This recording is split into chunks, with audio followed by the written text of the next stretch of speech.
Welcome. Today we've got a fantastic story where a man's life is on the line. Not because of some terrible crime, but because of a simple, widespread superstition. We are headed to the ancient kingdom of Vijayanagar to witness a brilliant clash between raw power and pure logic, all orchestrated by a legendary court jester. I mean, really think about that question. It sounds completely crazy, right?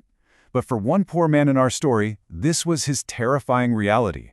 It's a tale that pushes the line between belief and reason to its absolute breaking point. So, let's set the scene. It all starts with what people were calling the unlucky man's curse. Deep in the kingdom of Vijayanagar, a nasty rumor starts to spread about a man named Gangu. The gossip was that he was so incredibly unlucky that just seeing his face first thing in the morning meant, well, you weren't getting any food that day. Now, this wasn't just some local chatter. This rumor spread like wildfire all the way to the palace, right into the ears of the king himself, Krishnadev Rai. Now, the king was known for being a pretty fair and just ruler, but the idea of someone that unlucky living in his kingdom, it really bothered him. So he decided he had to find out for himself if any of this was actually true. And this, my friends, leads us to the king's fatal test. This is where the story takes a really dark turn. The king sets up a rash, impulsive experiment to prove the superstition one way or the other, an experiment that almost had a deadly, tragic conclusion. Okay, so let's walk through the king's completely flawed logic here. Step 1, he makes sure the very first thing he does in the morning is see Gangu's face. Done. Step 2, right after, some urgent state business pulls him away from the palace. Step 3, the day gets so hectic that he completely misses breakfast, lunch, and dinner. And here's the huge leap. Step 4, he doesn't think, wow, what a busy, coincidental day. Nope, he sees a direct link, he decides Gangu is unlucky, and sentences him to death. It's a textbook case of confirmation bias. He was looking for proof, so he found it, ignoring every other possible explanation. And you can really see his mindset in this quote. He's furious, and in this weird, misguided way, he thinks he's protecting his subjects. He figures, hey, if I, the most powerful guy around, couldn't get a meal after seeing this man, imagine how terrible it must be for my ordinary citizens. In his mind, the only logical solution was to get rid of Gangu. But just when things look completely hopeless, we get to our next chapter, a jester's lifeline.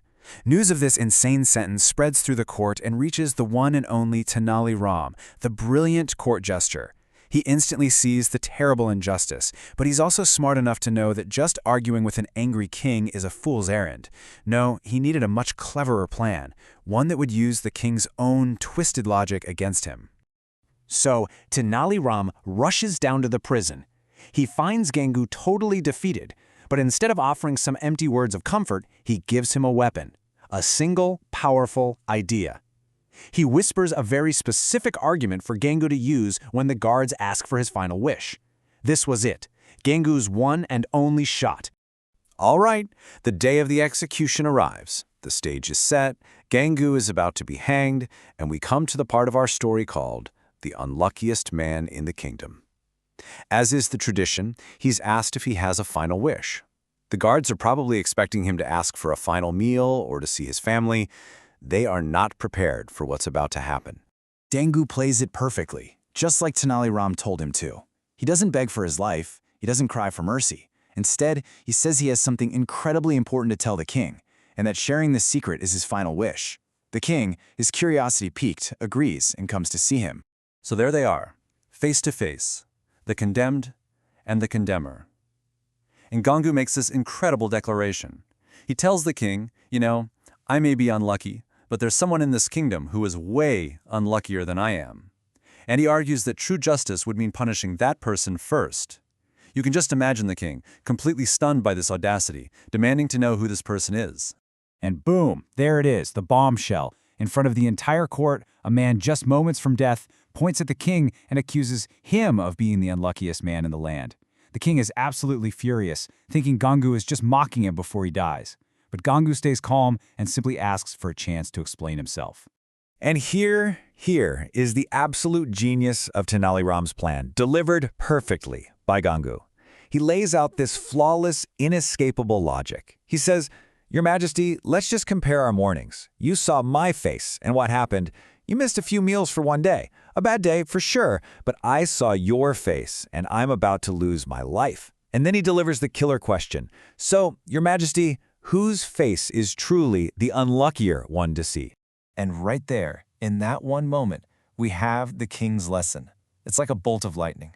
The argument, a perfect mirror of the king's own superstitious nonsense, hits him full force. He finally sees the absolute absurdity, the foolishness, and the terrible injustice of what he was about to do. The king, completely flooded with shame and regret, doesn't waste a second. He immediately shouts for the execution to be stopped. He finally understood that he'd almost killed an innocent man based on nothing more than a coincidence and a silly story. And with that, justice is finally served. The king calls Gangu forward, apologizes publicly, and gives him a huge reward of gold and jewels to make up for the terror he put him through. He then brings Tenali Ram to the front of the court, thanking him not only for saving an innocent man's life, but for saving the king from his own foolishness. So what can we pull from this awesome story?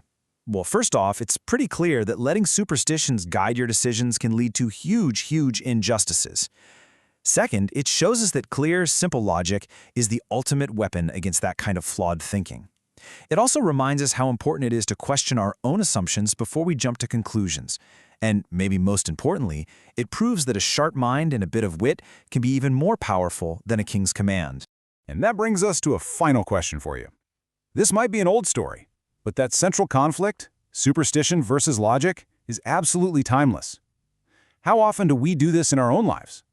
Maybe we don't sentence people to death, but do we blame bad luck or strange beliefs for things that are really just coincidence, or even our own doing? It's a great reminder to try and see the world as it really is, not just as we fear it might be. Thanks for joining me on this one.